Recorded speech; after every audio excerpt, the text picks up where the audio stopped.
Good evening everyone, my name is Samanvai. Today we are going to do an activity about homophones. Homophones are pronounced in same way but they are different in spelling and meaning. Homo means same, phones means sound. Homophones means same sound. I ate 2 chocolates. 2. I am going to school. Peace. I want to sit in peaceful place.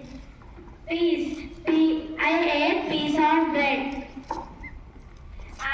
She was suffering with her eyesight.